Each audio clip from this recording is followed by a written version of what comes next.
The show here at the Regent on February the 8th is called Here, There, and Everywhere, The Beatles in the USA.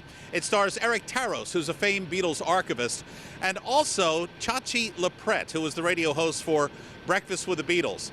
Both men in this show will take people down memory lane to 1964, the Beatles' first tour through the USA. Now, we spoke to both men recently for our show Studio Nights at ACMi Studio A, and they told us not only did the Beatles inspire them, the Beatles helped shape both of their lives. Roughly when I went into high school, I knew I wanted to be a DJ simply to meet and interview the Beatles, because I couldn't be a Beatle. There were already four. Yeah. And I wanted to, and I heard the DJs and the TV guys interviewing them, and I'm like, I'd love to meet the Beatles. So I focused on becoming a DJ, and roughly, 1970, I started in high school. And I wanted to be a DJ when I turned on WBCN. Charles Laquadera, the two things that really made me do what I wanted to be in my life were the Beatles and WBCN radio. And so both of them kind of hit each other in the early 70s. And by 1981, I was blessed to be on WBCN, and I had a Beatles show by the mid-'80s called Get Back to the Beatles, which became Breakfast with the Beatles. So that's how it all started with me. Wow. And now, 2020, the Beatles split up 50 years ago, right? 50 years ago in April. Yes. Yeah.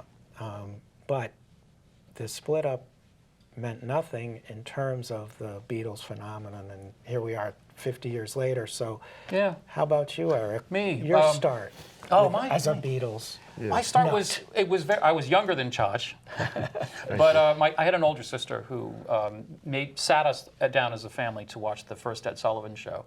My biggest memory of that is actually I was really into Bonanza, as I loved horses. I was little, and I'm like, I don't want to. Come on, I was probably having a temper tantrum. Anyway, but that all went away the second I saw these guys, and it was mesmerizing. I remember they all kind of looked the same, and the hair really, and their presentation, I think, really burned into the mind.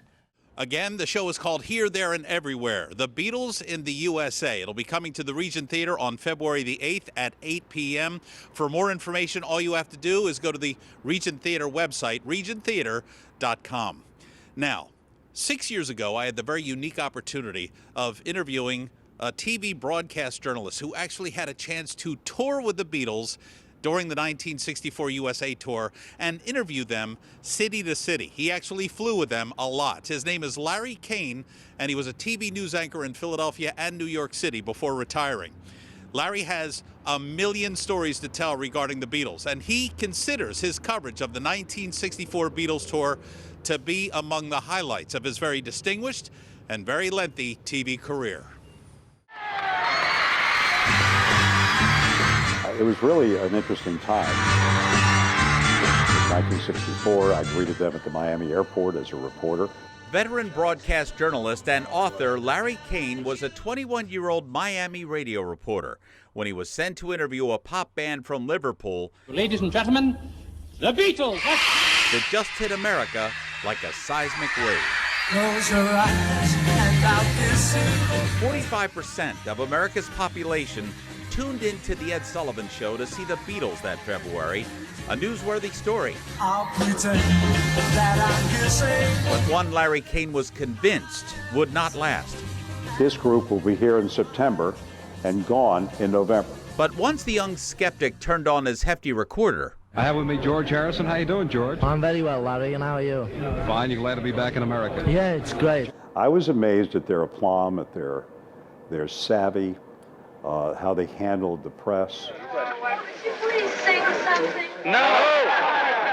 Sorry. Next question. We can sing. No, we need money first. the Beatles fancied Kane's company and allowed him to tour with the band in 1964 and 65. The reluctant reporter was now inside the Beatles' inner circle. They were all virtually in the middle of a Fellini film. I don't know if anybody will understand that today, but their life was R-rated, X-rated. Hello, this is Larry Kane, one of 3 broadcasters traveling with the Beatles. At this moment, we're flying across the American Midwest. We're right over Kansas, about 23,000 feet in the air. And at 23,000 feet, the Beatles got a little help from their friend. Well, I did help them with one song. Never got paid for it. On 8 days a week, I told them to slow down the beginning of it. They played it for me on the plane. And they said, what do you think? I said, you're asking me. Yeah, I said, just make it slow. And they did it.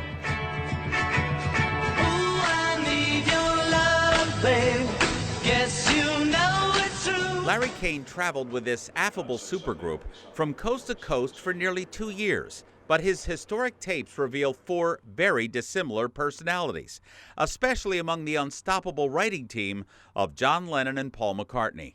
With me is John Lennon. John, how are you again? I'm fine, Larry. How's yourself? Absolutely my favorite.